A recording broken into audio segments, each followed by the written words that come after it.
আসসালামু আলাইকুম, সবাই কেমন আছেন? আবারও আমরা চলে আসলাম সুন্দর একটি ভিডিও উপস্থাপনের জন্য। তো আমরা আজকে যাচ্ছি টাঙ্গাইলের বাসাল থানায় বাসুলিয়া চাপড়া বিলে। বন্ধুদের সাথে আমরা যাচ্ছি, আমাদের সাথে আছে আরও কয়েকজন বন্ধু। আমরা 4টি বাইক নিয়ে যাচ্ছি। তো রাস্তাগুলো অনেক সুন্দর।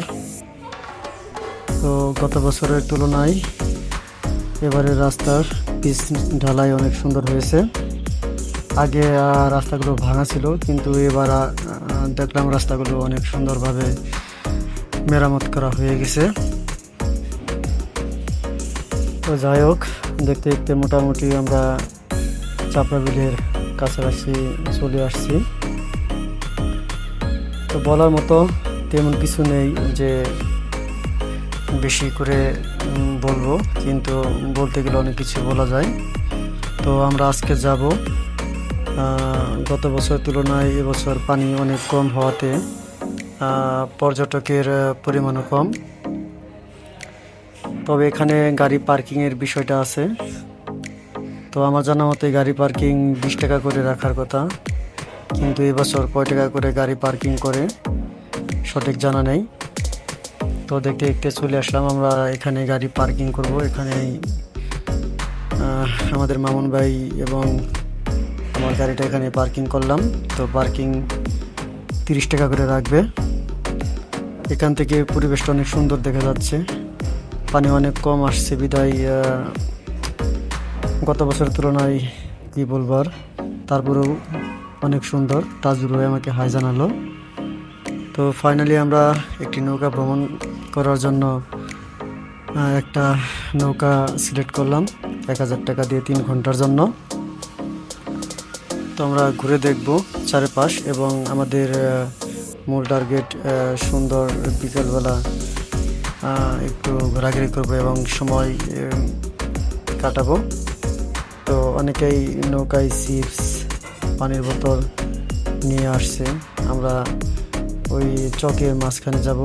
বিলের মাঝখানে একটি হিজল গাছ আছে, ঐতিহ্যবাহী হিজল গাছের ওখানে যেয়ে বসবো আর একটু ঘুরে গিয়ে পরিবেশটা উপভোগ করব। তো যাই হোক, এবার যাওয়া যাক।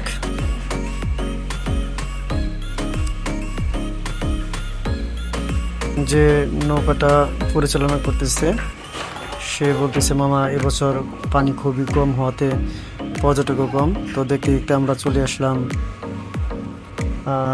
হিজল গাছের পাশে। চতুর্দিকে অনেক নৌকা এবং বক্সের শব্দে কান ঝালাপালা হয়ে যাচ্ছে।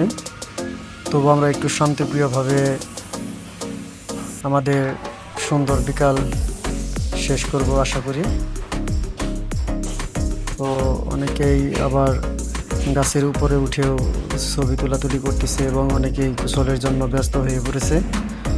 তো আমি না করি, সবাইকে একটা উদ্দেশ্য করে বলতে চাই, এখানে পানিতে না নামাই ভালো, কারণ এখানে জীবনহানির ঘটনাও ঘটে থাকে মাঝে মাঝে।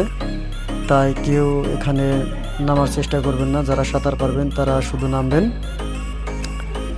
আর প্রয়োজনীয় সেফটি নিয়ে আসবেন। এবং যারা ফ্যামিলি নিয়ে আসবেন তারা অবশ্যই সেফটি নিয়ে আসবেন, কারণ এখানকার কিছু কিছু বকেটে পোলাপান মাঝে মাঝে ঝামেলা করে। তো আমরা যারা আমাদের বন্ধুদের নিয়ে আসছি, আমরা হিজল গাছে উঠেছিলাম কিন্তু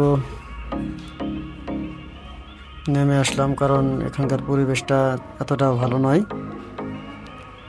তো আমরা চলে যাব। যাওয়ার আগে আপনাদের সুন্দরভাবে কিছু দেখানোর চেষ্টা করলাম। আশা করি আমরা আবার আসব এবং এসে আবার সুন্দরভাবে উপভোগ করব। দেখতে দেখতে আমরা নৌকাটি গাছের সাথে ভিড়িয়ে নিলাম এবং আমাদের আহসান ভাই এবং সিয়াম খুশিতে আত্মহারা হয়ে গাছের উপরে উঠে গেল কিছু ফটো সেলফি নেওয়ার জন্য।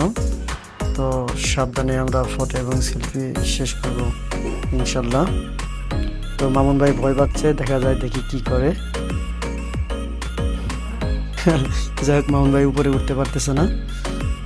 এখানে অসংখ্য নৌকা এবং ট্রলার নিয়ে অনেক লোকজন আসছে জায়গাটি উপভোগ করার জন্য।